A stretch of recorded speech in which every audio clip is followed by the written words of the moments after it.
Sebelum acara kita mulai, marilah kita baca basmalah agar apa yang kita lakukan pada pagi hari ini dinilai ibadah di hadapan Allah Subhanahu wa taala. Amin ya rabbal alamin.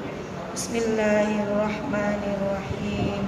Acara selanjutnya tausiah kepada Ustadz, dipersilahkan.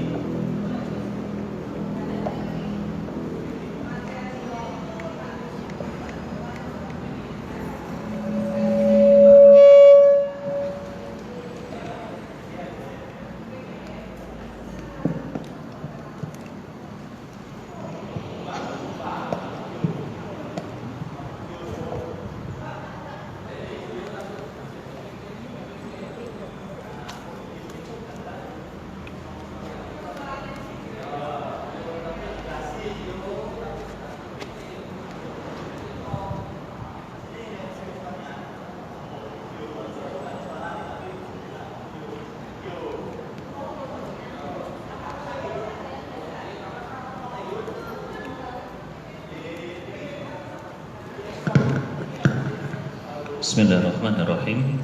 Assalamualaikum warahmatullahi wabarakatuh. Alhamdulillahirabbil alamin. Nahmaduhu wa nasta'inuhu wa nastaghfiruhu wa nastahdi wa na'udzu billahi min shururi anfusina wa min sayyiati a'malina. May yahdihillahu fala mudhillalah wa may yudlilhu fala hadiyalah. Asyhadu an la ilaha illallah wa asyhadu anna Muhammadan abduhu wa rasuluh.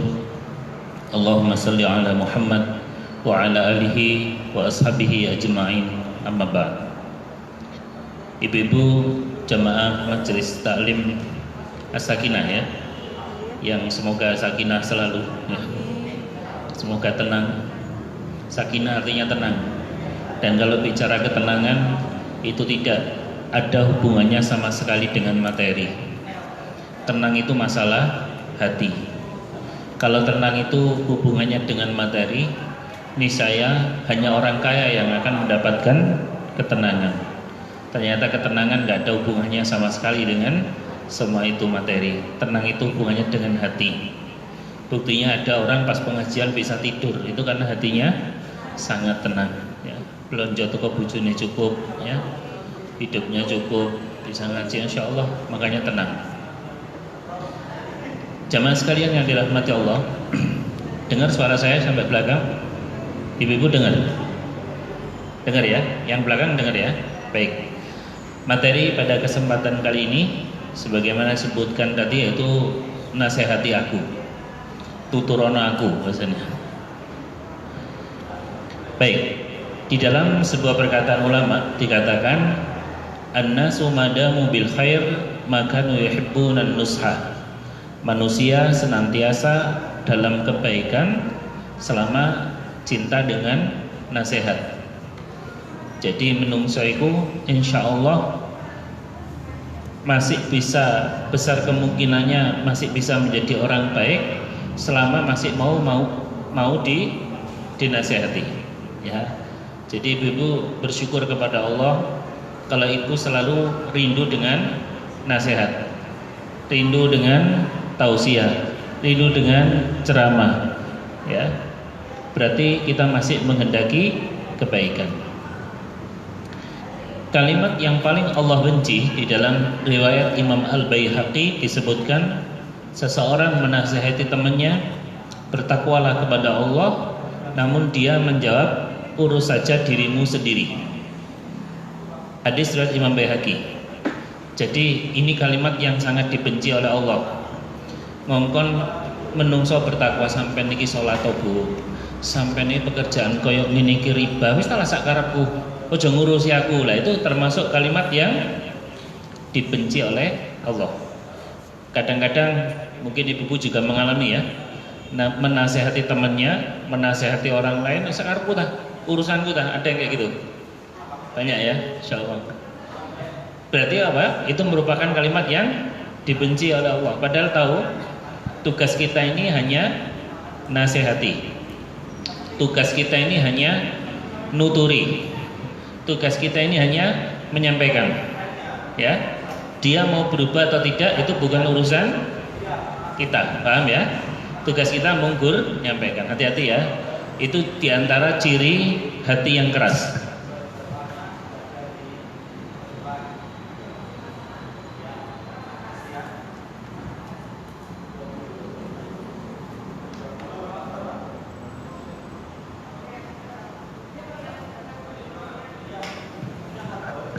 Itu diantara ciri hati yang keras. Itu kalau dinasehati sulit. Kalau dinasehati selalu urusanku lah urusanku, itu urusanmu. Bahkan ada tulisan di belakang mobil itu, Bu, akhiratku bukan urusanmu. Nah, pernah lihat kayak gitu ya? Akhiratku itu urusanmu, kan tulisannya biasanya macam-macam. Ada yang doa ibu ya, ada yang kutunggu jandamu ya. Ada kemarin saya lihat tuh, saya kemarin touring di Madura, ada tulisan agak panjang, Bu, tapi makjeleb ya. Tulisannya gimana? Bukan jarak yang membuat kita berpisah, tapi kamu dan dia yang diam-diam membuat kisah. Beneran, saya nggak bohong. Kemarin kan motoran ke Madura, ke Sumeneb, ada tulisan kayak gitu. Ya, ada juga itu yang akhiratku duduk urusanmu. Ya. Ini kalimat yang dibenci. Jemaah sekalian, kenapa orang itu susah menerima nasihat? Nah, ini jawabannya seperti yang dikatakan oleh Malik bin Dinar rahimahullah.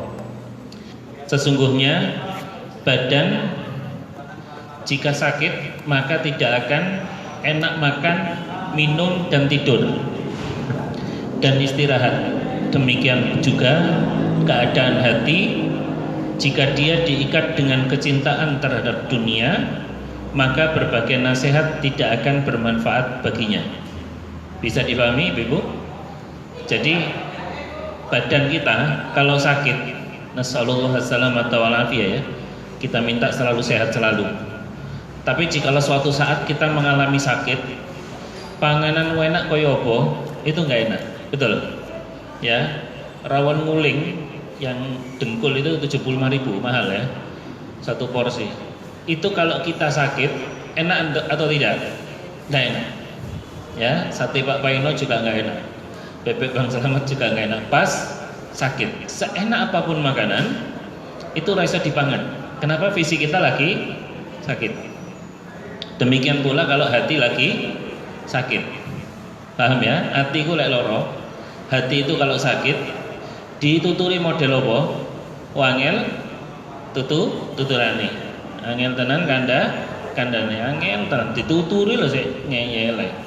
Itu berarti hatinya sakit. Ya, jangankan ustadz kampungan kayak saya. Ya, kayak ustadz-ustadz lainnya.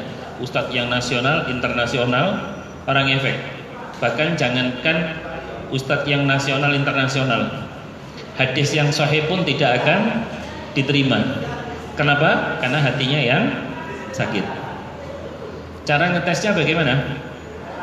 Gini, Bapak, Ibu-ibu, kalau ingin ngetes hati kita sakit atau tidak, kalau fisik sakit bisa ya, bedakan ya. Fisik sakit, lemes gitu ya. Apa bedanya sakit fisik sama sakit hati? Ada yang bisa jawab? Yang bisa jawab boleh pulang. Ada sakit hati sama sakit fisik. Nanti buat status ya. Beda sakit hati sama sakit fisik. Kalau sakit fisik itu menggugurkan dosa, kalau sakit hati menambah dosa. Ya, sakit fisik panas, demam, flu, ya, meriang, itu ngentekno dosa. Yang sudah mengikuti kajian saya judulnya Allah sayang kamu itu gitu. Ya Allah, alhamdulillah kasih kita sakit. Kalau kita nggak sakit, udah istirahat. Ya, kalau kita nggak sakit, kita mungkin sombong. Kalau kita nggak sakit, mungkin jarang berzikir dan beristighfar dan lain sebagainya. Alhamdulillah Allah kasih kita sakit supaya kita beristirahat. Ya, itu hikmahnya. Dan sakit fisik itu menggugurkan dosa. Kalau kita nggak dikasih sakit, dengan cara apa Allah akan menggugurkan dosa kita? Masih ingat ada 3 cara Allah menggugurkan dosa kita. Satu dengan taubat dan istighfar.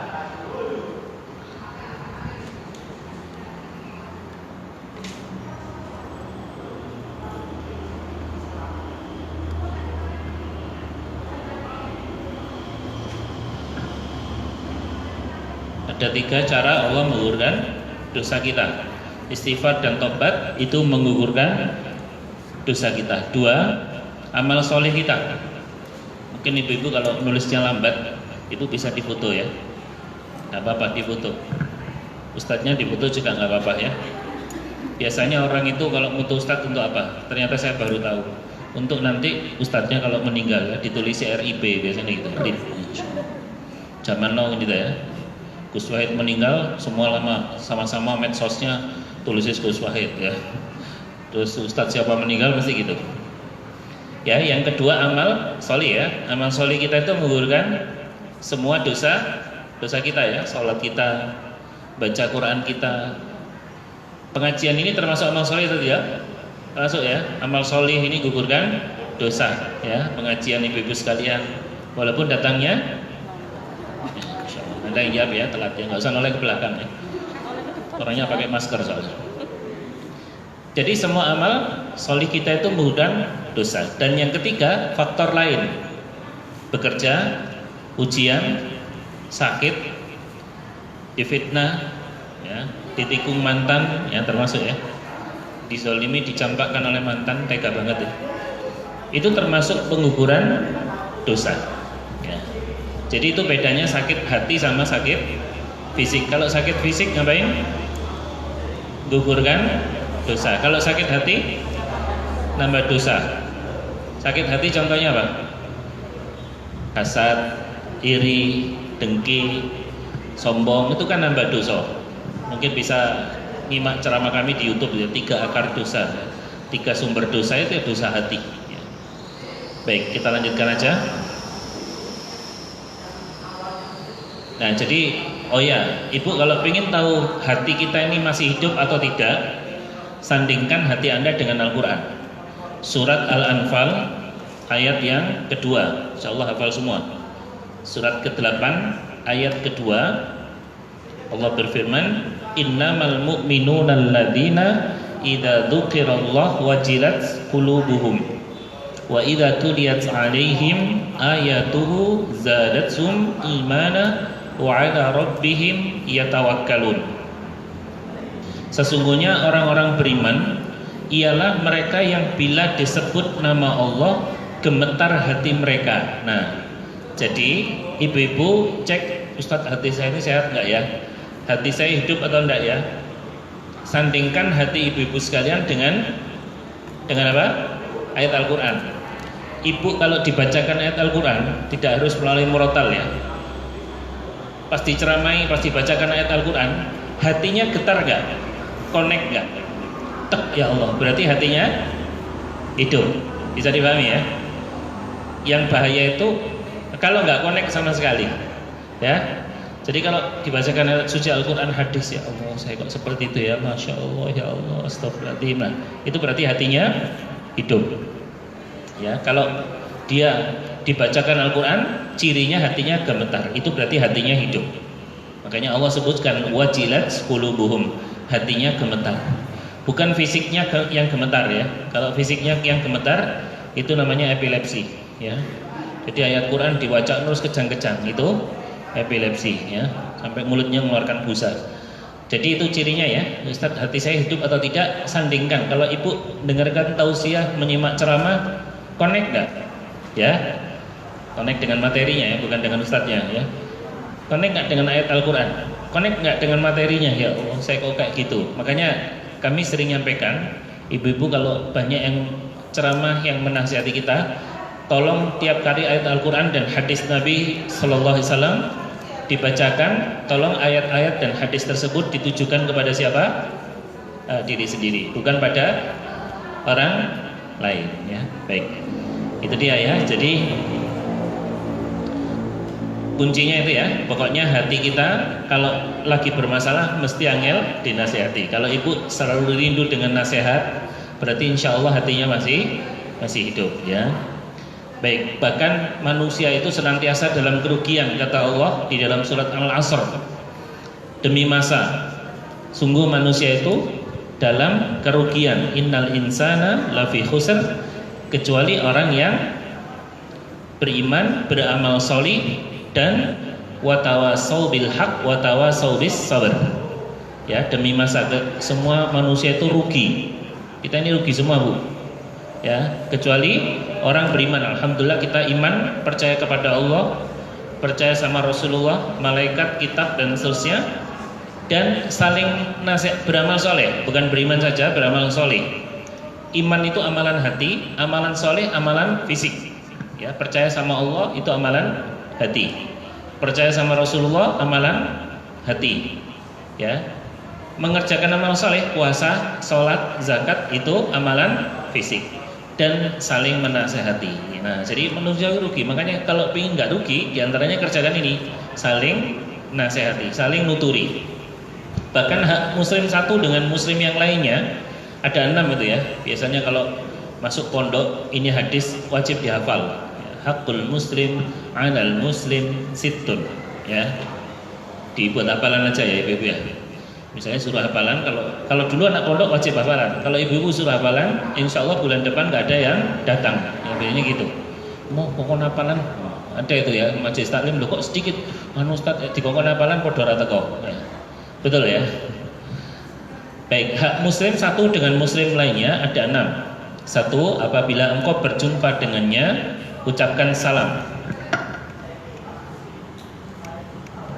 Ucapkan salam. Kita nggak bahas ini ya. Jadi pokoknya intinya yang paling afdol itu yang memulai salam. Ya, kalau bertemu sesama muslim. Disi-disian ya, yang paling bagus itu disi-disian. Yang kedua, walaupun ketemu dengan mantan ya, ucapkan salam. Memang agak berat ya. Apalagi dia lebih bahagia daripada waktu dulu sama Anda. Yang kedua, apabila diundang, penuhi undangannya. Walaupun diundang sama mantan ya, pernikahannya mantan, ya Allah, dia dapat lebih bahagia, lebih enak. Tetap hadiri, Bu ya.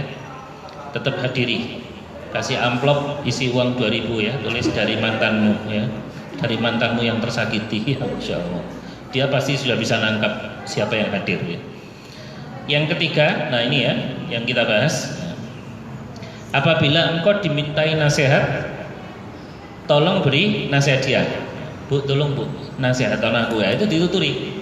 Ini tugas kita sama muslim itu saling menasihati. Yang keempat, apabila dia bersin lalu memuji Allah, maka doakan dia, yarhamukallah. Kalau memuji Allah, kalau nggak memuji Allah nggak perlu didoakan ya. Misalnya ada orang bersin, terus dia nggak mengucapkan hamdalah, maka tidak perlu didoakan ya. Yang kelima, apabila dia sakit, jenguklah dia. Ya, masih ingat orang nengok orang sakit itu dapat doa malaikat berapa? Didoakan oleh berapa malaikat? Berapa Bu? 70.000 ya. Boleh pulang ya, Masya Allah. Kan yang jawab boleh pulang ya. Pokok gelem ya. Gak iman dah. 70.000 malaikat mendoakan ya. Jadi kalau ada yang sakit Bu ya, tolong ditengok ya, insyaallah. Aja diungak tok, tapi yo digawakno apa ta apa gitu ya. Gawakno duit, gawakno pulsa paketan data ya. Aja digawakno beras karo minyak ya. Kuwatir nglayat ya, insyaallah. Kon iki ndongakno aku mati ya. Insyaallah. Gawakno sing nyambung ya. Sakit mah digawakno rujak pedes ya, insyaallah. Lomboke loro karete abang ya. Tambah pedes ya. Yang bikin pedes rujak itu kan karet ya. Iya, karet abang mesti pedes ya. Kalau sakit ditengok. Dan yang keenam, apabila dia meninggal dunia, iringi jenazahnya. Inilah yang akan kita bahas, yaitu nasihat, saling menasehati. Dan pada kesempatan kali ini kami hanya akan mengangkat tema nasihat Nabi kepada sahabat Abu Dzar Al-Ghifari yang terangkum dalam sebuah hadis 7 nasihat Nabi. Ini yang insya Allah kita bahas sampai nanti jam 12:04 gitu ya. Iya. Ya, silakan kalau yang 12:04. Saya 9:30 udah pulang.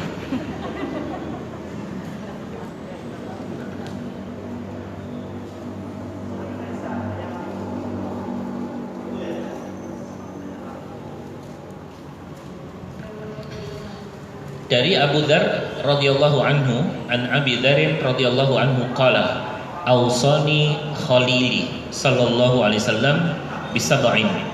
Kekasihku Rasulullah SAW berwasiat kepadaku, menasehati aku dengan 7 hal. Kalau bicara wasiat itu pesan penting nih.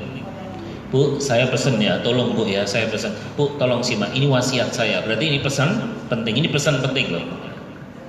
Yang pertama, bihubbil masakin wa an adnuwa minhum. Supaya aku mencintai orang-orang miskin dan dekat dengan mereka. 2, beliau memerintahkan aku agar aku melihat kepada orang yang berada di bawahku dan tidak melihat orang yang berada di atasku. Wa an anzura ila man huwa asfala minni wa la anzura ila man huwa fawqi. Yang ketiga, ibu-ibu bisa action dulu, ada yang moto ya, sebelah kanan, depan ya. Silakan beraksi, pura-pura nulis, pura-pura khusyuk ya. Alhamdulillah sudah. 3, wa an asila rahimi wa in jafani. Beliau memerintahkan aku menyambung silaturahimku meskipun mereka berlaku kasar padaku. Nanti kita terangkan satu persatu. Yang keempat, wa an aktsura min la haula wala quwwata illa billah. Aku dianjurkan agar memperbanyak ucapan la haula wala quwwata illa billah. Tidak ada daya dan upaya kecuali dengan pertolongan Allah. 5, wa an atakallama bimurril haq. Aku diperintahkan untuk mengatakan kebenaran meskipun pahit. Yang keenam, wala ta'khudni fillahi laumata laim. Beliau berwasiat agar aku tidak takut celaan orang yang mencela dalam berdakwah kepada Allah. Dan yang ketujuh, wa alla as'alan nasa syai'an. Beliau melarang aku agar tidak minta-minta sesuatu pun kepada manusia. Alhamdulillah, inilah 7 nasihat Nabi yang kita bahas satu persatu. Kita mulai dari yang pertama, yang ketinggalan nanti diulangi kok. 1, supaya aku mencintai orang miskin dan dekat dengan mereka. Ibu-ibu yang dirahmati Allah, ibu pingin kaya enggak Bu? Gampang Bu, kumpulono wong sugih, wong larat. Sampeyan sugih dhewe. Insyaallah ya. Ibu pingin ayu Bu. Kumpulono wong tetap ngomong elek sungkan ya. Wong ora ayu mulai ya. Lebih sopan walaupun endingnya elek ya. Ibu yang mungkin bodinya sudah mulai mekar-mekar ya, pengen langsing kumpulan wong sing subur jaya, ayu dhewe. Ya langsing dhewe ya insyaallah. Sudah subur pakai jaya ya, subur jaya. Nama sebuah perusahaan otobus. Jadi kalau ibu pengen kaya, memang gitu Bu. Kalau kita ini lihat orang yang di atas kita akan capek. Ya, saya kadang tinggal di kampung, rumah saya kan di kampung ini, merasa sugih dhewe Bu. Kadang ana wong ning omah. Kemarin itu teman ke rumah sering ya pinjam uang, pinjam 50, 70. Kemarin pinjam uang 500, 400 ribu enggak ada no arlojine gitu kan. Arlojine digadekan. Kita lah Mas tolong aku butuh tenan kayak gitu ya Allah. Iki iso dhewe. Mungkin aku saya tinggal di Araya, di PJ, mungkin apa? Melarat dhewe gitu. Paling tolong so dhewe ya. Kenapa kita ini harus dekat dengan orang miskin? Jawabannya ada 2. Penghuni surga kebanyakan orang miskin. Dari Harits bin Wahab radhiyallahu anhu, ia berkata bahwa Rasulullah SAW bersabda, kurang ya harusnya bahwa Rasulullah SAW bersabda, ala ukhbirukum bi ahlil jannah, mau gak ku beritahu kalian siapa ahli surga itu? Beliau menjawab, kullu dha'ifin mutadha'if law aqsama 'ala Allah la abarrah. Setiap orang yang lemah, mereka itu adalah setiap orang yang lemah dan dianggap lemah oleh para manusia, ya, dianggap lemah, nggak diperhitungkan. Tetapi jika dia bersumpah atas nama Allah, pasti Allah mengabulkan apa yang disumpahkannya. Ya. Jadi ini termasuk apa? Ahli surga. Yaitu orang yang lemah. Dan lemah itu siapa? Orang miskin. Orang diperhitung keberadaannya itu tidak diperhitungkan. Biasanya kalau kumpul-kumpul acara-acara biasanya kan yang disebut siapa? Para pemuka agama, tokoh masyarakat. Biasanya yang didahulukan itu adalah para sesepuh ya. Sesepuh harus didahulukan karena kemungkinan besar mereka mendahului kita ya. Itu masih disebutkan para tokoh masyarakat, para pejabat negara ya, pejabat teras ya, yang hobinya duduk di teras ya. Itu masih disebut. Pernah nggak pertemuan-pertemuan yang kami hormati para kuli bangunan, para orang-orang fakir, orang-orang miskin? Tidak pernah kan? Para tukang sapu, para office boy. Makanya ini kan mereka dianggap lemah. Itu ternyata mereka itu rata-rata adalah ahli surga. Baik, ini yang perlu kita sampaikan. Ini orang miskinnya soleh ya. Bukan semua orang miskin ya. Bukan semua orang miskin. Karena banyak orang miskin yang tidak solih. Ya, banyak orang miskin yang tidak solih, tidak taat. Wis melarat, ora sholat. Wis melarat, ora poso. Itu nggak berlaku hadis ini.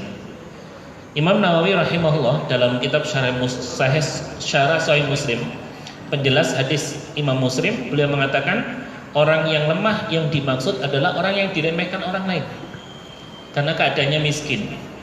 Ada juga yang mengartikan orang yang rendah hati ya, bukan rendah diri ya, harusnya rendah hati ya, lebih tepat ya. Dan tawadu ya. Itu yang membuat dia dimasukkan oleh Allah ke dalam orang itu diremehkan ya. Masya Allah.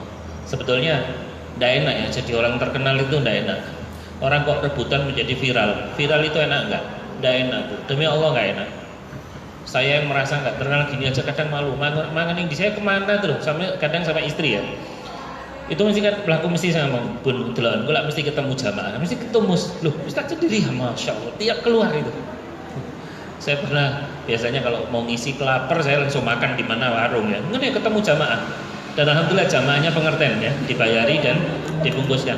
Alhamdulillah ya. Ustaz ini untuk yang di rumah sekalian. Saya kekasih loh. Sudah dibayarnya orang tadi, Masya Allah. Itu murid yang teladan ya. Yang nggak teladan itu ya ketemu Ustaz nggonanku bayaran pisan ya. Ya. Maka kenapa orang kok rebutan menjadi viral? Ada seorang ya kami berusaha untuk meniru ya. Ada seorang yang menyampaikan materi, Ustadz lah ya kalau sekarang itu begitu majelisnya banyak ya. Kalau nggak salah Ustadz Syukur itu berusaha meniru seperti itu. Jadi kalau majelisnya sakeh, sing ngrungokne sing wis sakeh, beliau tinggal. Karena apa? Takut terkenal. Kalau sekarang itu takut apa?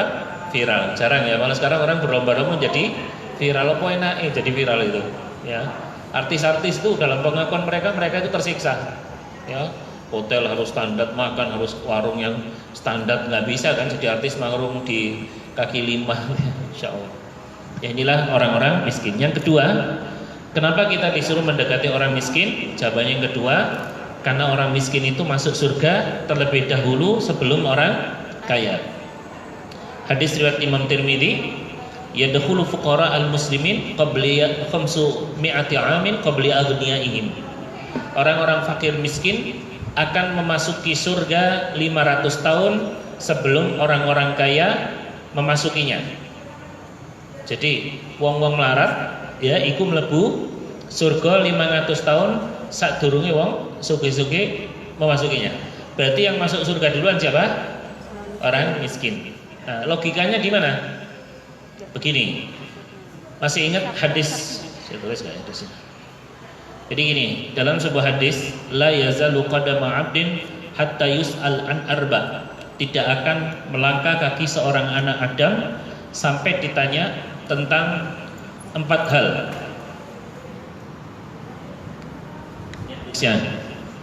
Nah, jadi nanti kita akan reuni Bu di padang mahsyar ya. Sebuah padang, itu ada kajian saya judulnya Alam Mahsyar. Sebuah padang yang sangat datar gini Bu. Kayak gini, luas, tidak ada gundukan ke bawah atau gundukan ke atas. Semua manusia kumpul di situ. Dari manusia pertama, Adam alaihissalam sampai manusia yang terakhir. Adam Smith atau Adam Air atau Adam siapa ya? Itu kumpul tadi siji Bu. Maaf, dalam keadaan telanjang tak berkhitan dan tingginya setinggi Nabi Adam ya. Turi 60 hasta ya, 30 meteran ya, 27 30 meter. Mungkin dari sini ke bawah ya, lebih ya, 30 meter. Nanti ukuran dewe ya. Nah, gini, tidak akan bergeser kedua kaki seorang hamba pada hari kiamat nanti. Kita sambungkan dengan hadis tadi. Jadi nanti kita di padang mahsyar, kedua kaki ini nggak akan geser Bu. Berarti nanti tempatnya cuma seberapa? Ini cuma segini toh Bu, Masya Allah. Reuni cuma segini toh. Kalau ibu-ibu lihat 212 yang terjadi di Jakarta di Monas, itu berapa juta orang kumpul, itu baru jutaan ya. Nanti di padang mahsyar, itu saya waktu ikut itu desel-deselan Masya Allah. Ya, itu latihan kita kumpul di padang mahsyar, dan manusia yang paling repot pada waktu itu siapa? Rasulullah SAW. Bingung golek umatnya ya, subhanallah. Nah, nanti tempat kita itu cuma segini Bu. Dan di padang mahsyar nanti ada yang dapat iup-iupan, 7 golongan yang mendapat naungan di hari kiamat itu ya. Tangan kanan sedekah, kiri nggak tahu, diam-diam nangis karena takut kepada Allah. Ada 7 golongan itu kan. Itu nanti ada yang diiupi, ada yang lehernya panjang, yang suka ada yang wajahnya apa? Berseri-seri karena hobi wudu. Nanti dinampakkan. Ada yang jalannya miring bahunya karena punya lebih dari satu pasangan tapi tidak adil. Itu dinampakkan semuanya. Ya, baik. Saksi kita ini nanti itu akan ditanya 4 hal dulu. Baru kasih ini bergeser, ngantri. Ibarat orang ngantri kan ditakoni 4 hal. 1, umurnya. 2, ilmunya. Ya, diamalkan atau tidak. Ini dapat ilmu itu sebetulnya tugas pertama itu apa? Mengamalkan, beribadah dengan ilmu itu. Bukan nge-share ya. Biasanya kita kan dapat ilmu langsung sibuk nge-share ya. Padahal harusnya dapat ilmu itu diamalkan terlebih dahulu. Yang ketiga, ini dia Bu, yang membuat orang kaya itu tertunda masuk surga. Hartanya Bu. Dari mana dan untuk apa? Lah itu loh. Misalnya, orang kaya punya mobil. Yang ditanya sama Allah apa? Mobilnya tekon digawe ning ndi? Dari mana beli mobilnya? Terus dibuat apa saja? Dibuat ke masjid enggak? Dibuat ke majelis ilmu, Masya Allah. Jadi mobilnya akan ditanya. Jadi itu yang membuat auditnya lama. Ustadz kasih gambaran yang lebih sederhana ya. Kalau ibu belanja, ya ngopi belanja di mall atau di pusat perbelanjaan, ibu-ibu ya. Ya. Bapak-bapak cuma ngeterno karo bayari ya. Kemarin juga gitu bayari bojo. Alhamdulillah kewajiban. Belanja banyak ya biasanya. 2 troli. Ya. Nyoba kemarin tuh ya, pingin tahu sih pusat grosir itu kayak apa yang di mana itu? Di mana Bu? Pusat grosir, super Indo grosir itu di mana? Apa yang jam kacuk berarti sering ke sana. Itu antrinya nggak karuan. 1 jam saya nunggu aja wis di luar. Tak timer ya Allah 1 jam. Kadang saya membandingkan ternyata betul ya. Wong kita belanja 1 troli saja itu ngantrinya berapa 1 jam ya?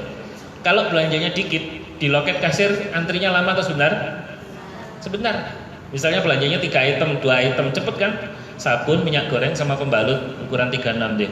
Cepet-cepet gitu. Jadi cepet langsung lewat. Ya. Itu kalau belanja sedikit hisapnya cepet, auditnya cepet. Ya.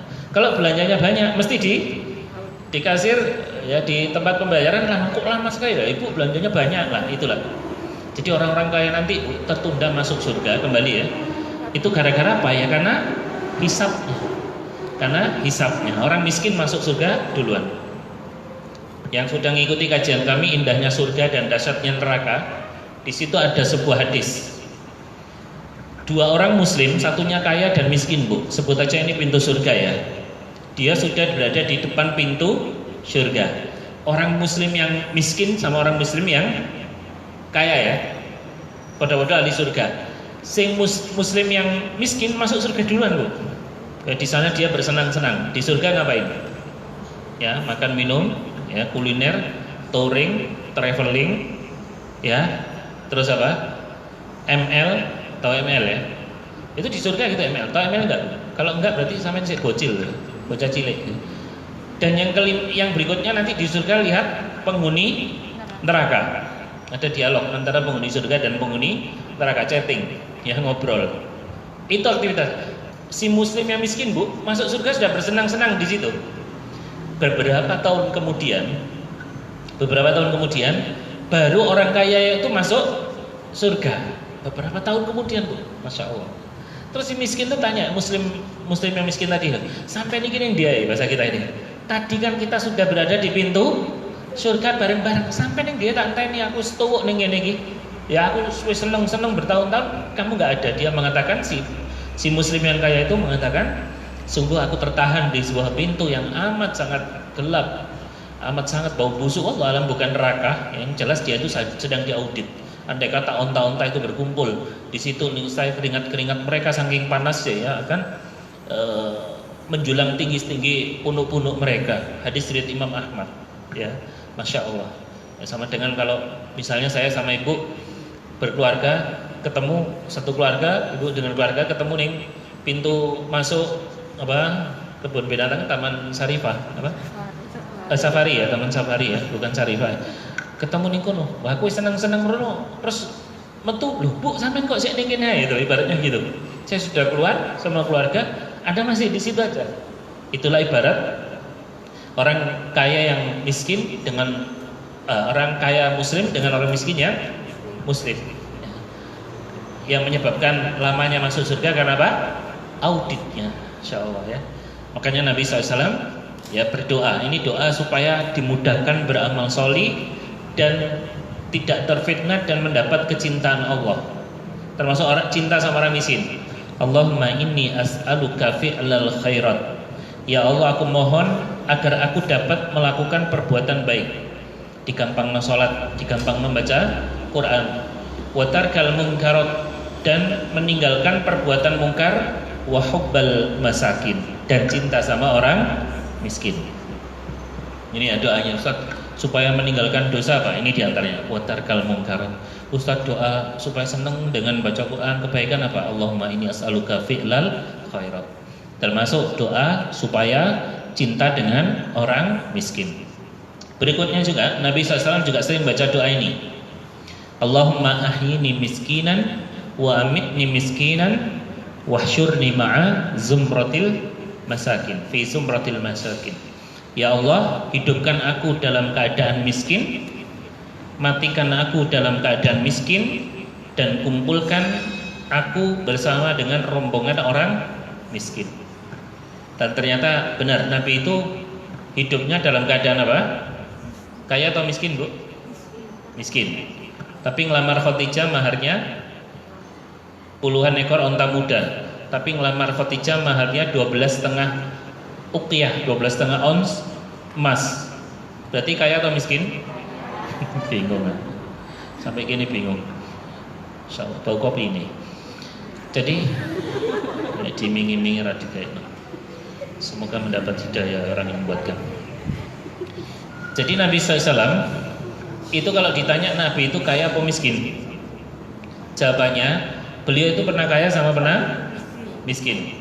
Beliau sebelum diutus jadi Nabi, Bu, beliau itu kaya, Bu. Ngelamar Khadijah itu berapa? 20 ekor onta muda ya.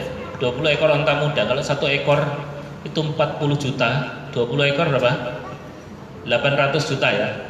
Setara dengan apa? Innova Reborn tipe Ki diesel Matic warna putih. Ya, itu 400 juta. Ya. Terus ditambah 12,5 on emas, Bu. 1 on berapa gram?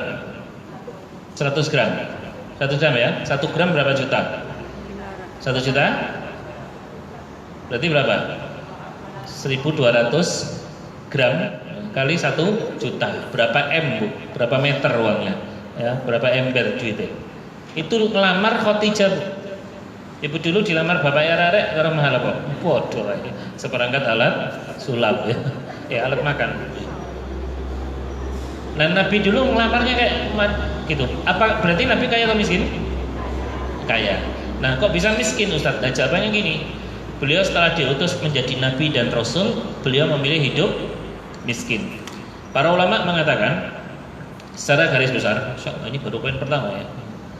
Secara garis besar, orang miskin itu ada 2. Kata Imam Syafi'i ya.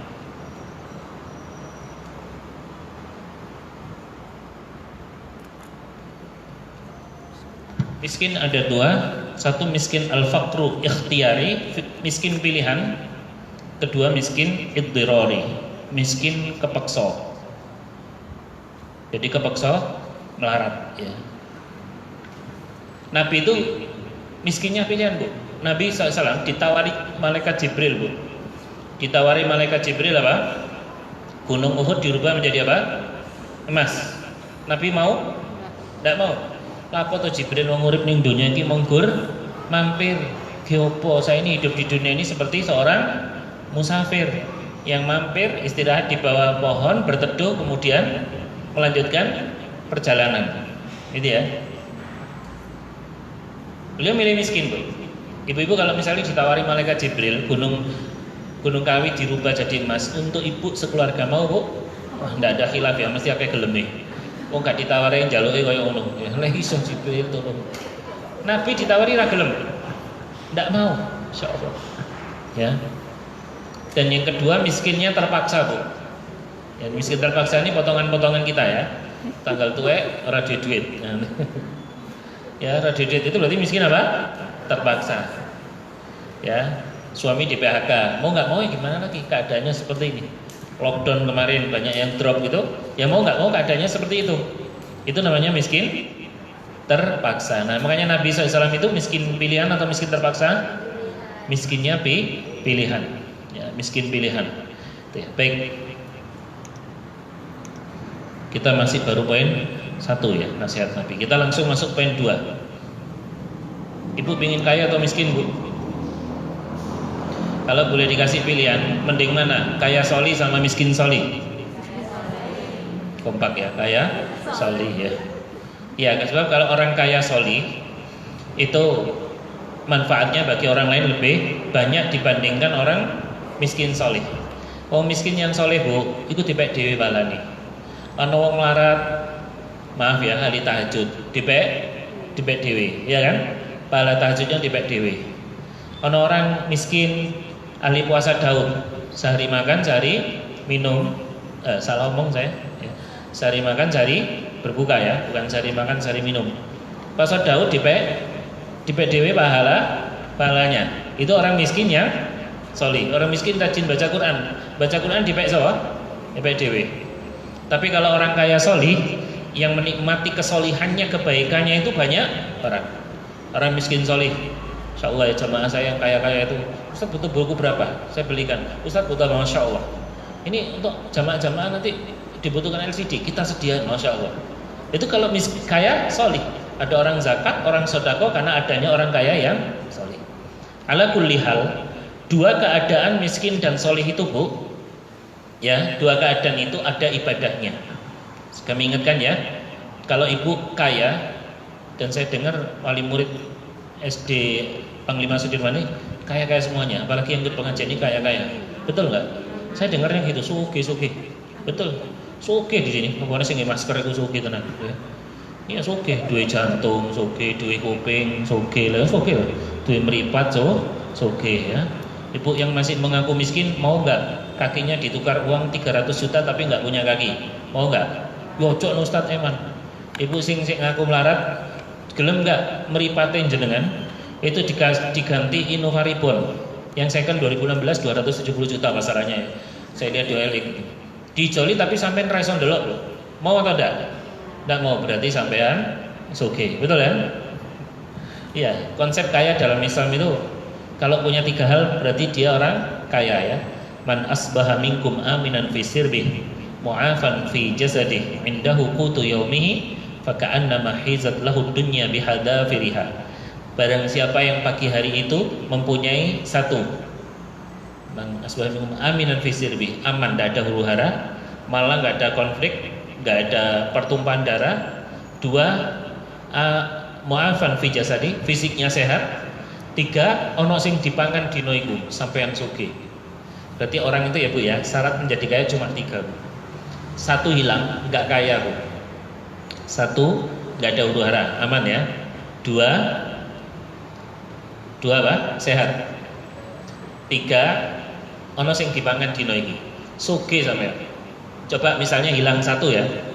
Aman, tidak ada huru hara. Badan Anda sehat, ora ono sing dipangan, gak sugih to. Paham?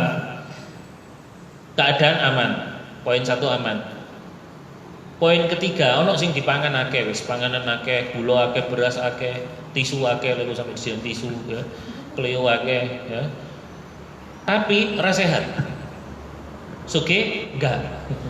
Duwe peternakan sapi tapi kena kolesterol, ora iso nikmati. Itu kan berarti ra sugih ta? Kalau kata dokter ayat Al-Qur'an itu gitu, Bu. Orang itu kaya itu kalau punya 3. Demi Allah, Bu, orang yang kaya raya, Bu, miliarder. Ya, sebangsa siapa paling kaya itu? Bill Gates gitu ya. Dia cuma butuh 3 hal ini. Betul kan? Butuh apa? Butuh aman, sehat, karo ono sing dipangan. Wis selesai. Itu yang dibutuhkan oleh orang yang kaya. Karena hidup di dunia butuh itu. Maka Anda orang kaya. Kalau hari ini alhamdulillah Malang aman ya. Jadi kaya ya. Gak ada huru-hara ya. Yang kedua, Ibu sehat ya. Mau sehat ya. Sehat alhamdulillah, bisa lihat, bisa duduk, bisa jalan, insya Allah sehat. Yang ketiga, insya Allah ya kita pasti ada yang dimakan ya hari ini ya. Berarti Anda memenuhi syarat sebagai orang kaya. Orang kaya itu semua butuh itu. Coba orang kaya misalnya punya rumah banyak, propertinya banyak, 2 miliaran, ingin ngerasa sehat tuh, rasa nikmati, dicabut kenikmatannya, betulan.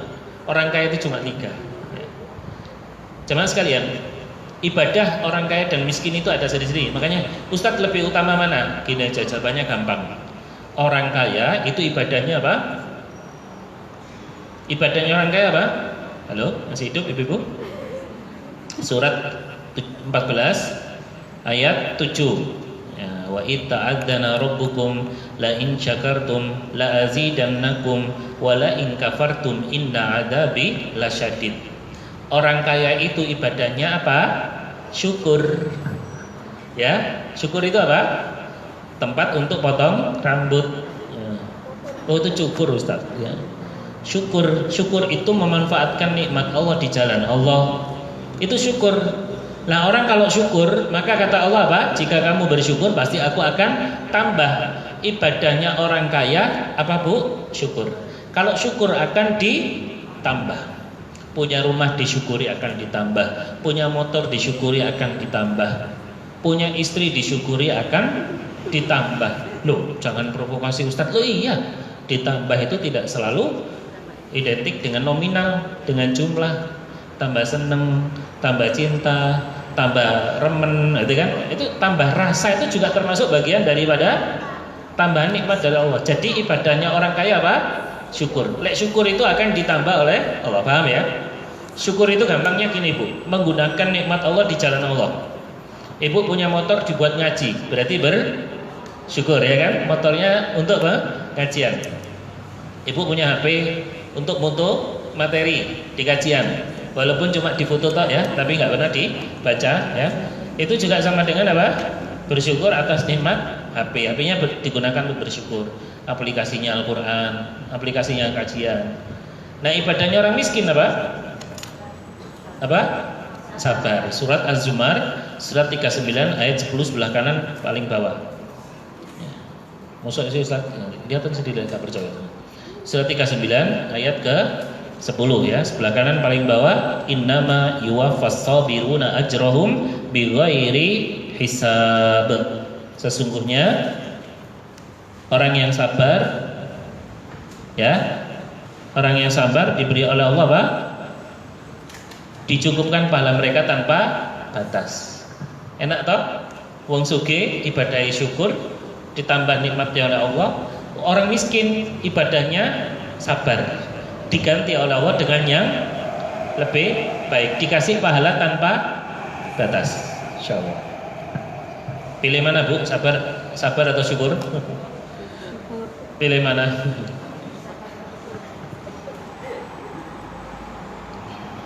Pilih Ustadz syukur apa Ustadz sabar? Tapi ada sebuah perkataan Bu ya. Ada orang itu, ini hadisnya cukup panjang, sahih Bu, masya Allah, betul memang. Ada orang itu ditakdirkan sama Allah itu kaya Bu, dan dia solihnya pas sugih. Ada orang solihnya pas melarat. Betul, ibu solihnya pas apa? Ya cek sendiri-sendiri. Mungkin ada ibu yang kaya, tapi kaya rajin tahajud, rajin puasa, rajin ngaji, Ada juga yang solinya pas miskin. Betul itu, hadisnya cukup panjang, Bu. Ada orang itu ada tipe dua orang, ada tipe dua manusia. Satu, ono menungso sing ora iso nglarat, Bu. Ono menungso sing ora iso sugih. Loh, masa ada Ustaz orang menungso sing ora iso melarat? Ada enggak? Kita ceritakan yang sudah terjadi saja ya. Abdurrahman bin Auf. Di mana itu? Jangan dijawab di Unmu ya. Itu universitasnya. Ya. Abdurrahman bin Auf itu, Bu, sahabat Nabi SAW yang sing raiso miskin. Insyaallah. Ibu tahu ketika Abdurrahman bin Auf itu membaca hadis ini tadi ya, Masya Allah. Responnya, sahabat itu responnya begitu mendengar ini. Sopo wong melarat iku mlebu surga disian timbangane wong sugih. Abdurrahman bin Auf itu takut, Bu, nangis, Bu. Itu sahabat ya. Ibu-ibu yang kaya baca hadis ini takut enggak? Enggak takut, hebat ya. Berarti lebih hebat daripada sahabat Abdurrahman bin Auf. Abdurrahman bin Auf delok ngene kok dihisab loh. Abdurrahman bin Auf hati-hati kon lho. Dikono niku wedi, Bu. Ya Allah, aku iki kok mbenak mlebu surga ngerangkak keri-keri aku dihisab. Ya Allah, ya apa iki carane? Sampai ada kisah kemudian sebut aja Abdurrahman bin Auf punya harta sekian, 10 miliar gitu ya. Aduh dunia iki arek 10 M, 10 meter. 10 miliar iki apa iki? Arep tak entekno iki. Disodakono. Akhirnya gini, ada kisah ada orang jual kurma busuk, Bu. Pernah dengar cerita ini? Ya baik, ya ceritanya kayak gitu ya, paham ya? Terus akhirnya kurma busuk itu dituku. Loh Pak sampean, lho aku lagi panennya gagal iki. Panen gagal, kurmane gak apik ya. Wis kula dol mawon niki rego semene, katakan semene iki piro wis kumpul wis tak tuku 10 miliar. Abdurrahman bin Auf maksudnya apa, Bu? Ngentekno duwite. Cek ngentek wis karena takut nanti masuk surganya itu perangkap. Singkat cerita baru dituku lega, Bu. Ya Allah, alhamdulillah wis ora nyekel duit. Sopo sing arep tuku kurma busuk, kurma elekku ini? Tiba-tiba qadar Allah di sebuah negeri, saya lupa negerinya ya. Negeri itu warganya itu kena wabah. Dan tabib-tabib di antara mereka mengatakan bahwa obat dari wabah yang mengalami penduduk negeri itu cuma satu, harus banyak mengkonsumsi kurma busuk. Kurma sing elek kualitasnya. Dan saat itu yang punya siapa? Abdurrahman bin Auf. Dan tahu rumus ekonomi? Barang itu kalau semakin dibutuhkan maka semakin mahal, Bu.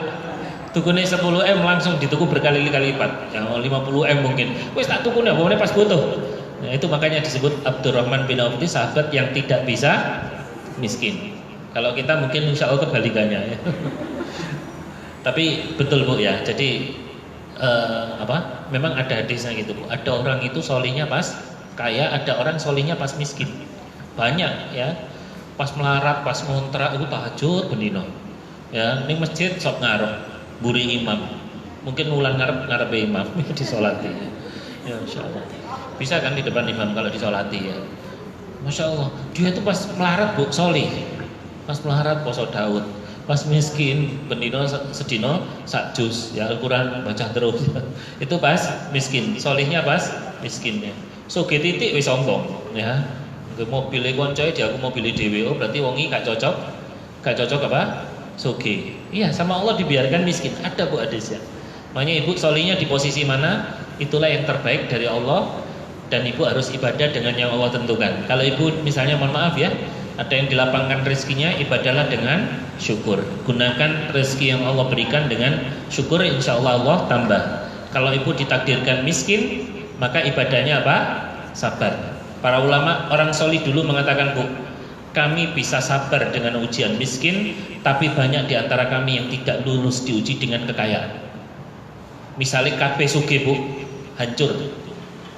Allah berfirman di dalam surat Asy-Syura, surat yang ke-42 ya. Surat 42 ayat walau basatallahu rizqa li'ibadihi labaghaw 'alal ard, ayat 27. Seandainya dan jikalau Allah melapangkan rezeki kepada hamba-hambanya, tentu mereka akan melampaui batas di muka bumi. Paham, Bu? Lek misalnya kabeh hamba Allah, semua manusia sugih kabeh, Bu, pecah dunia ini, hancur dunia ini. Ini semua ya, kita kasih ilustrasi yang gampang ya. Di sini berapa? Jumlahnya berapa kira-kira, Bu? 40 ada? 30 ya, gitu ya. Misalnya dihitung kakinya dibagi 2 ya. Jadi misalnya 40 orang di sini, Bu. Soge kabeh, Bu. Ibu-ibu soge kabeh. Satu punya villa, satu punya perusahaan, satu punya CV, satu punya biro. Oh, soge-soge wis. Kira-kira gelem majing ini apa ora? Ibu ini kemana? Anu Ustaz lagi ngitung di perusahaannya ini. Ibu yang biasa duduk di sini, ibu yang ngantuan, yang pakai masker hitam, ibu yang jilbab merah biasanya itu kemana? Itu anu Ustaz lagi di villanya, lagi berlibur sama keluarganya. Ibu ini lagi di bisnisnya satunya, tuh kan? Pengajiannya akhirnya orang-orang sing teko, termasuk Ustaz ya. Lu Ustaz kok nggak datang? Ustaz wis sugih. Ya, lagi senang-senang sama istri mudanya, ya. Akhirnya gitu, hancur loh, kacau kan? Nah ini kan Allah udah ngomong. Makanya ada yang dilapangkan rezeki, ada yang disempitkan. Coba misalnya sugih kabeh, Bu, genteng rusak, sapa sing arep dadi kuli? Betul kan? Terus misalnya sugih kabeh sapa jadi pasukan kuning. Nah itu sudah ketentuan Allah. Jikalau Allah lapangkan sugih kabeh manusia, pasti akan hancur. Wallahu alam. Baik, satu poin lagi, poin kedua ya. Nanti poin 3, 4, 5, 6 dan 7 kita sambung tahun 2040 ya, tolong diingatkan. Poin yang kedua, beliau memerintahkan aku agar melihat kepada orang yang berada di bawahku, bukan kepada orang yang berada di atasku.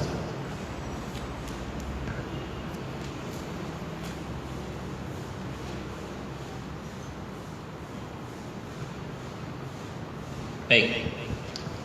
Dalam sebuah hadis ya, yang unduru ilaman huwa, ini ya hadisnya dulu ini. Dari sahabat Abu Hurairah radhiyallahu anhu. Sahabat Abu Hurairah adalah sahabat Nabi, dulunya seorang Nasrani, masuk Islam usia 60 tahun ya. 5.200 hadis diriwayatkan dari jalur beliau. Rasulullah SAW bersabda, unduru ilaman huwa asfala minkum. Lihatlah orang yang berada di bawahmu. Asfala minkum. Asfal itu bawah. Makanya jadi bahasa Indonesia jadi aspal. Ya, aspal itu isar. Surat At-Tin. Asfalaza filin. Kami kembalikan manusia itu pada tempat yang paling rendah. Aspal itu ngisor. Ya. Lihatlah orang berada di bawahmu, jangan kamu melihat orang yang di atasmu, karena hal itu lebih patut agar engkau sekalian tidak menganggap rendah nikmat Allah yang telah diberikan kepadamu. Nabi SAW dalam hadis riwayat Bukhari dan Muslim ini memerintahkan kita untuk apa? Melihat orang di bawah kita. Dalam urusan apa? Dunia. Kalau urusan akhirat itu jangan melihat di atas. Syekh Abdul Aziz bin Baz rahimahullah, beliau menerangkan seorang mukmin hendaknya tidak melihat orang yang berada di atasnya dalam masalah dunia, karena membuatnya capek, mengecilkan nikmat Allah dan tidak mensyukurinya. Jadi gini Bu, Ibu kalau naik mobil lihat apa Bu? Yang naik motor. Ya kan, alhamdulillah aku ra kangenan, alhamdulillah ra kudanan, alhamdulillah ada AC. Lo kan enak Pak? Ibu lihat di bawah. Jangan Ibu kalau naik mobil lihat sing dukur enak ya, numpak pesawat gak macet. Enak gak macet, gak kena jalan gak penak, gak bayar tol, enak. Dukur gak bersyukur. Lihat yang di bawah naik motor. Ibu naik motor lihat yang baik sepeda pancal. Tapi sepeda pancal sekarang lebih mahal, ya, sepeda sampai 1 juta ya. Saya ke Rodaling lihat itu, ini berapa Pak? Ini 60 juta, yang itu 100 juta. Saya nyari yang 200 juta nggak jadi gitu aja. Padu ini ra duit ya. Masya Allah, capek ya. Iya Bu. Ibu naik sepeda pancal lihat yang jalan kaki. Ibu jalan kaki lihat sing ra duwe sikil. Jadi kalau kita melihat orang yang di bawah kita Bu, kita ini akan bersyukur. Ini perintah Nabi ini nyuruh kita untuk melihat orang yang berada di bawah kita. Urusan apa? Dunia dan kekayaan. Tapi kalau urusan akhirat, ketaatan, jangan lihat ke bawah. Ustaz, mending Ustaz aku sholat wis petang waktu 4 waktu, koncoku sik ping pindho. Nah berarti sampean pengin niru. Nah itu kan. Bapak-bapak Jumatan sering telat biasanya. Mending saya Ustaz, saya datang pas waktu adzan. Koncoku pas khutbah kedua baru teko. Lah terus sampai tiru. Nah, itu kan berarti lihat akhirat lebih di bawahnya. Harusnya kalau lihat akhirat di atas. Isinya ya Allah, anak-anak SD Bu banyak sekarang anak SMP sudah hafal juz amma, bahkan sudah hafal 5 juz. Masa ibu-ibu masih tetap hafalannya 3 surat terakhir dalam Al-Qur'an? Mesti sholat sing diwaca ya kul Allah. Trikul, kuaterkul ya sama kul ya ayyuhal kafirun. Iku ae sing diwaca. Angel tenan tuturane ya. Liting kiri menggo kanan. Angel jum ya. Jadi hadis ya sing dihafal iku ae innamal a'malu binniyat. Arba'in Nawawi nomor 1, sak terusnya ya ora hafal. Nah, makanya kalau urusan akhirat lihat apa, Bu? Yang di atas. Saya tuh kalau diimami orang tua, ya Allah, orang ini kok baca surat Al-An'am ya. Saya belum hafal, saya hafal. Loh gitu, agar sih gitu. Dulu saya ada saingan anak saya yang mau ditahfidz Al-Qur'an. Alhamdulillah sudah setoran 30 juz ya. Dan ini lagi selektif nyari mantu perempuan ya. Ibu kalau mau ngantri silakan bercermin dulu ya. Nah, kalau anak saya ngapal waktu itu ngapal surat An-Nur ya.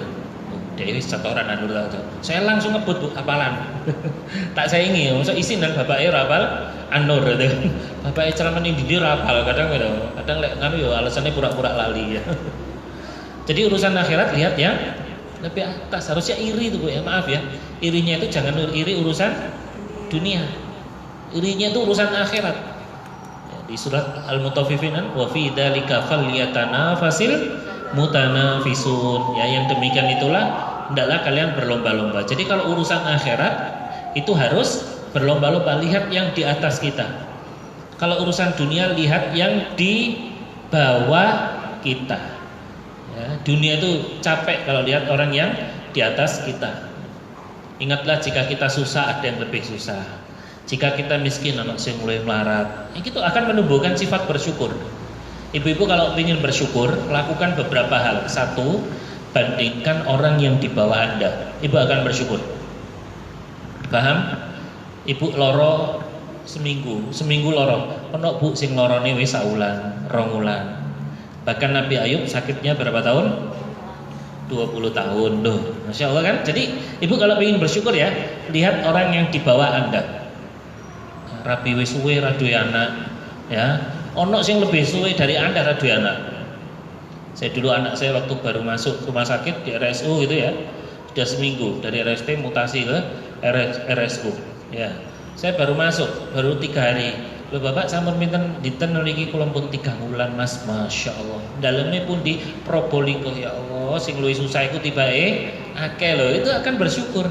Lah aku sing 3 dina wong iki 3 bulan, berarti jenengan nggih riwari Mas biaya, kesel, capek, dan Masya Allah. Nah, ini sering bandingkan yang lebih bawah kita. Ibu duwe utang ning orang ya 10 juta, ono sing duwe utang 20 juta, 30 juta, 50 juta ada, Masya Allah. Lihat yang lebih susah dari kita, maka yang demikian akan membuat kita bersyukur kepada Allah.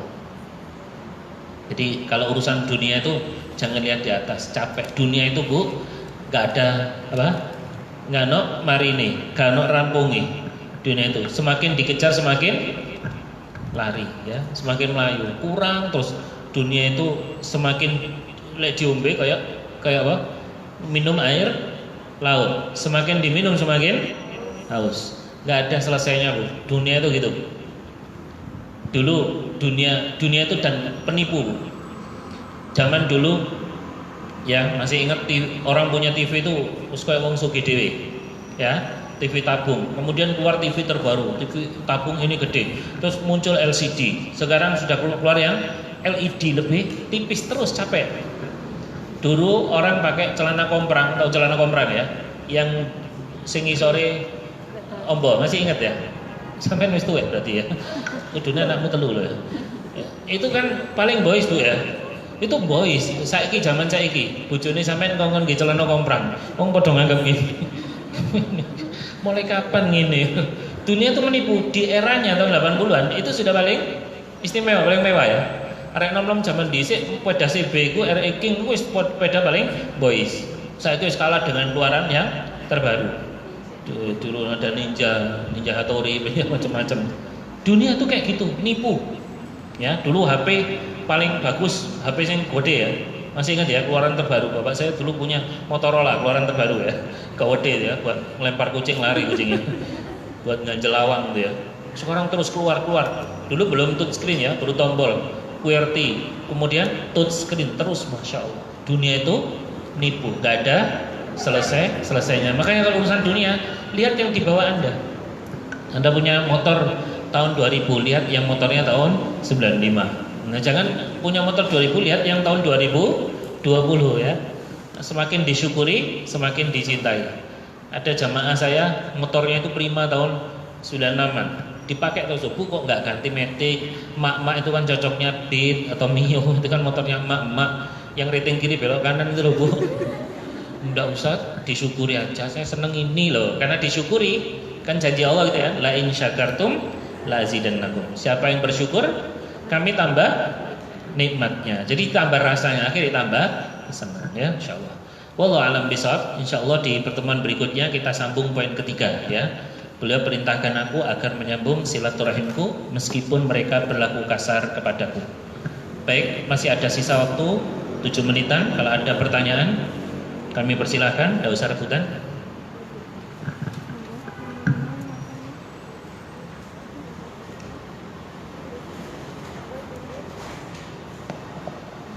Monggo ibu-ibu, bagi yang mau bertanya kepada Ustadz dipersilahkan.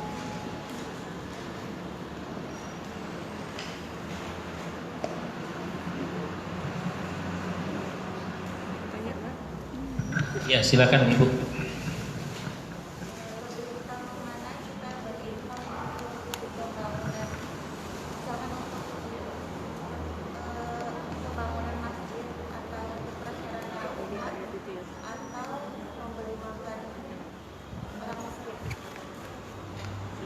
Lebih utama mana? Kami berinfak ke masjid atau memberi makan orang miskin. Orang miskinnya namanya siapa? Miskin keturunan. Baik, saya jawab dengan ini. Sedekah yang paling utama. Ini dia Bu, jawabannya. Ada 10 atau 11 ya. Sedekah yang paling utama. Ada 10. Sedekah paling utama. 1, sedekah sirriyah. Semua sedekah itu baik. Tapi ini mulai pertama ya, paling utama. Nanti Ibu kira-kira mana yang lebih baik? 1, sedekah sirriyah. Sirriyah itu sedekah sembunyi-sembunyi, sholat sir. Bapak-bapak biasanya ada yang nikah siri, ya sepandai-pandai seorang suami menyimpan istri muda pasti tua juga. Ya. Sirri, sedekah sirri itu sedekah sembunyi. Jadi orang anak singro. Berarti kalau terang-terangan tidak boleh Ustaz? Boleh. Ayatnya ini, jika kamu nampakkan sedekahmu itu baik. Jika kamu menyembunyikan kepada orang fakir dan kamu berikan pada orang fakir, menyembunyikan lebih baik. Paham? Berarti dalam ayat ini ada 2 cara dalam bersedekah. Perlu diketahui bahwa yang utama untuk disembunyikan adalah sedekah kepada fakir miskin. Ojo diketokno Bu, sedekah kepada orang fakir miskin. Ini kan intub dosa wa intukhfuha, jika kamu menyembunyikan dan kamu berikan pada orang fakir. Jadi gimana Ustaz? Kalau sedekah sembunyi-sembunyi pada orang miskin, ya, di terowongan omai, ya, bukan diviralkan, kan ada itu ya, di mana Probolinggo ya, tuh antri bareng-bareng ya kan, pernah Bu ya, pernah di berita itu ya, pas pembagian zakat mal ya, jam 10 awal dibagi, antri Bu, gendong-gendong sampai ada yang mati itu loh. Itu berapa isi amplopnya, masih ingat? Mungkin ada yang antri, enggak ngaku ya, baik, 35.000 Bu kalau nggak salah. Kan enggak menghargai loh, dicolok siji-siji kan. Itu cuma kebetulan ini kejadian nyata. Masya Allah, colok siji-siji, Pak miskin keturunan, Bu miskin lahir batin, itu dipanggil satu kan aib, toh kasihan toh. Misalnya, maaf ya, saya orang kaya terus ibu miskin tak colok sini difotoi siji-siji ini karo dingkluk. Kan berarti kan mempermalukan, kasihan. Mending secara sembunyi. Nah, kalau sedekah yang harus dinampakkan seperti apa? Bangun masjid, bangun sekolah, buat sumur boleh Bu. Nampakkan masjid Panglima Sudirman bangun masjid, tulis ibu ini nyumbang, Bu Tejo sama Bu Dian nyumbang, habis tilik Bu Lurah oleh duit terus nyumbang, ditulis, tidak apa-apa. Bu Tejo nyumbang 1 juta, Bu Dian 2 juta, tidak apa-apa. Supaya apa? Untuk ditiru. Jadi kalau tempat-tempat terbuka itu ditiru. 1 ya, sedekah paling utama sirri. 2, sedekah dalam kondisi sehat. Sebentar ya, ada materi di HP saya.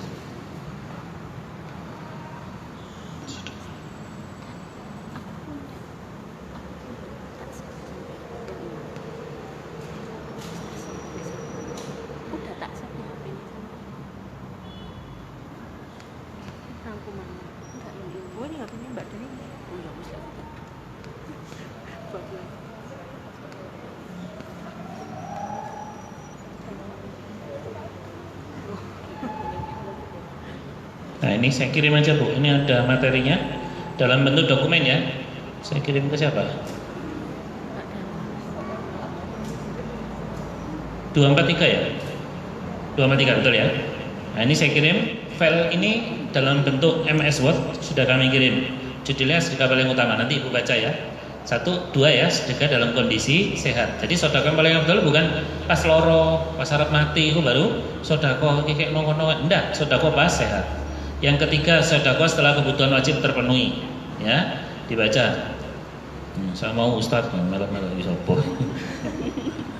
9191 ya, sudah saya kirim tuh. Ya nanti bisa dikirim ke grup. Ya, saya mau Ustadz ya, mau apa ya. Baik, ini ya.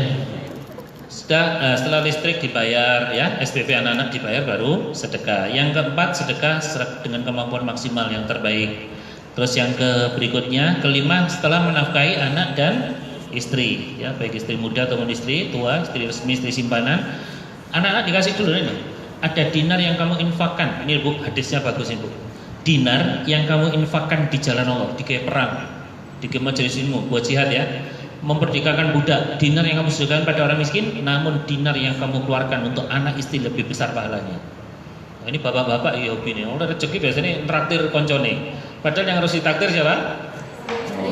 Curhat anak istri Ustaz. Keluarga dijak kabeh. Dijak nih soto nguling ya 75.000 Bu yang dengkul itu ya. Porsinya besar, orang 3 cukup ya. Nah, ini yang keenam, nah ini Bu, sedekah paling afdal pada kerabat. Nah, pada kerabat nih. Kerabat itu yang punya hubungan nasab ya, family. Nih, kerabat itu siapa yang harus diprioritaskan? Bahkan nih sedekah sama orang miskin pahalanya 1. Karo kerabat pahalanya 2, sedekah karo silaturahim. Bahkan sedekah yang paling afdal diantaranya sama kerabat nih. 1, anak yatim Bu, yang ada hubungan kerabat nih.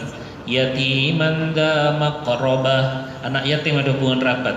Ya Allah, aku duwe masku ki duwe anak, terus dia iki mati, saya isi umur 5 tahun. Nah, itu ada sedekah. Yatim yang ada hubungan kerabat lebih afdal kita sedekah daripada yatim, mohon maaf ya, yang di panti. Ya, kita mendapatkan 2 keutamaan, anak Pak D kita, anak Pak Li kita, misanan kita, pokoknya yang ada hubungannya nasab. Yang kedua, kerabat yang memendam permusuhan. Nah, ini Bu sedekah. Afdalus sedekah as-sadaqatu 'ala dirrahmi al-kashif. Sedekah yang paling utama kepada kerabat yang memendam permusuhan. Ya Allah, aku lak duwe Mas Ambian, aku mantu daerah teko, riyo ora tau teko, aku tak WA ora tau tak bales, paranono. Aku mati dhek gak nglayat, delokon dhek mati aku ya ora nglayat ya. Itu dia nyimpan permusuhan, itu paranono Bu, itu pahalanya besar Bu ya. Ibu-ibu kalau datangi kerabat coba dicek ya di list sapa sih dulur-dulurku sing musuh karo aku, paranono. Lho itu sedekahno ya, gawanono. Ya gawanono apa itu? Lapis malang 25.000 murah itu ya. Yang mungkin yang hari kemarin 20.000 itu. Ya, dapat potongan 5.000. Nek tukune karo nangis mungkin bisa 15.000 ya. Sedekah sama tetangga, jihad, sedekah untuk kawannya jalan Allah, baru sedekah jariah. Itu ya, urutannya bisa dibaca di artikel. Wallahu a'lam bishawab. Ada lagi? Apa cukup? Sudah setengah 10 ya. Insyaallah kita sambung ya tahun 2040 ya. Mudah-mudahan ilmu yang sedikit ini bisa bermanfaat ibu-ibu sekalian ya. Teriring doa, mudah-mudahan kalau ada yang sakit di antara ibu-ibu, semoga Allah memberi kesembuhan kepada Anda semuanya. Kalau ada yang dalam keadaan kesulitan, kita doakan semoga Allah mudahkan urusan ibu-ibu sekalian. Ya, kalau ada yang diantara ibu-ibu sekalian dalam keadaan mungkin ada yang terlilit hutang, kita doakan semoga Allah memberi rezeki yang luas, yang banyak, yang berkah, sehingga Allah membebaskan Anda dari hutang piutang, dari riba, sehingga Anda hanya berharap kepada Allah Ar-Razzaq. Kalau ada yang punya masalah, semoga Allah memberikan solusi jalan keluar. Kalau ada yang rumah tangganya bermasalah, semoga Allah mendamaikan Anda dengan pasangan Anda.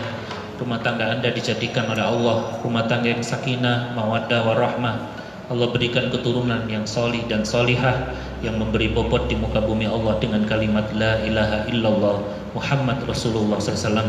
Semoga kita menjadi hamba yang istiqomah sampai Allah wafatkan kita dalam keadaan husnul khatimah. Amin ya rabbal alamin. Subhanakallahumma bihamdik, asyhadu an la ilaha illa anta, astaghfiruka wa atubu ilaik. Assalamualaikum warahmatullahi wabarakatuh. Waalaikumsalam warahmatullahi wabarakatuh. Jazakallah khair Ustaz. Semoga kita bisa mengambil pelajaran apa yang telah Ustaz sampaikan tadi, dan semoga kita termasuk orang-orang yang pandai bersyukur. Mohon maaf apabila ada kekurangan dari kami. Jazakumullah khair. Wassalamualaikum warahmatullahi wabarakatuh. Waalaikumsalam warahmatullahi wabarakatuh.